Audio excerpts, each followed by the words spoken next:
Shopping करायला गेल्यावर कोण असं करतं मला तर अजिबात समजत नाही. आता शरीच्या पप्पांनी काय केलं ते सांगतेच, पण त्याआधी तुम्ही बघितलंच माझ्या हाताला इथं लागलेलं आहे. तर त्यासाठीच ना मी डॉक्टरकडे गेले होते, बँडेज वगैरे सगळं करून आले, टीटीचं इंजेक्शन घेऊन आले. आता कारनामा केलं तर भोगावं तर लागणारच. नंतर मस्तपैकी चहा घेतला आणि आम्ही निघालो शॉपिंग करायला. तर आम्ही इथं आलो होतो झुडिओमध्ये. शरीच्या पप्पाला शॉपिंग करायची होती. आज माझी अजिबात काहीही शॉपिंग नव्हती, त्यामुळे आम्ही फक्त बघणार होतो आणि रिटर्न येणार होतो. पण इथं आल्यावरती शरूच्या पप्पाचे कंटिन्यू फोन सुरू होते. मी त्यांना सांगत होते की बाबा तुम्ही शॉपिंग करा, तुम्हाला जे घ्यायचं आहे ते घ्या, म्हणजे बघा तुम्हाला काय पाहिजे ते. पण नाही, त्यांचं कंटिन्यू फोन सुरू होते. मीच त्यांच्यासाठी बघितलं पण त्यांना आवडलं नाही.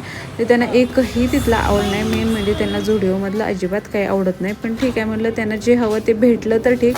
नंतर आम्ही गेलो ट्रेंड्सला. तर तिथं ना एवढे छान छान कुर्तीज वगैरे आले होते ना, म्हणजे एथनिक वेअर कॉर्ड सेट खूप भारी होते. तर ते मी पाहिले, पण मला काही घ्यायचं नव्हतं, तुम्हाला सांगितलं. नंतर त्यांनी त्यांचे जॅकेट पण बघितलं, पण तेही नाही त्यांना भेटलं तिथं. नंतर घरी आल्यावर त्याने बँडेज केलं आणि शरीरचं अशी गाणी म्हणणं सुरू होतं कंटिन्यू. नंतर दुसऱ्या दिवशी शूट करायला घेतलं.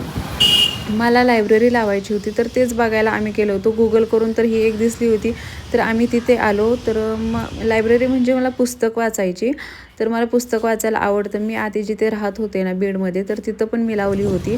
म्हणजे नवीन पुस्तक घेऊन वाचण्यात काही नाही, पण जसं लायब्ररी लावून ते पुस्तक, असे जुने पुस्तक येल्लो कलरचे पेजेस झालेले, ते एवढे छान वाटतात ना वाचायला, म्हणजे खूप भारी वाटतं. मला तर खूप आवडतं. त्यामुळे इथं, आणि ती लायब्ररी खूप मोठी होती आणि पण दूर होती, त्यामुळे म्हटलं एवढ्या लांब नको. त्यामुळे इथं जवळ, नंतर घराजवळ एक सापडली, तर तिथली लावली. नाही तर बघा, आमची शरी मॅडम पण कंटिन्यू शोधत होत्या की मम्मा हे बुक घ्यायचं का ते बुक घ्यायचं. तर फायनल मी तो 2 पुस्तकं घेतली निवडून. नंतर घरी आल्यावरती शरीच्या पप्पाला कॉफी करायला ठेवली होती. आमच्या किचनमधला सगळ्यात भारी व्ह्यू म्हणजे ह्या दरवाजातून डायरेक्ट सूर्यप्रकाश ना गॅसवरती पडतो. तुम्ही मागाशी पाहिलंच की आम्ही लायब्ररी बघायला गेलतो. म्हणजे मी ना बीडला होते ना, तर त्यावेळेस मी लायब्ररी लावली होती. कारण म्हणजे बसून तर दिवसभर काय करणार, कंटिन्यू तर आपण मोबाईल बघू शकत नाही, खूप बोर होतं.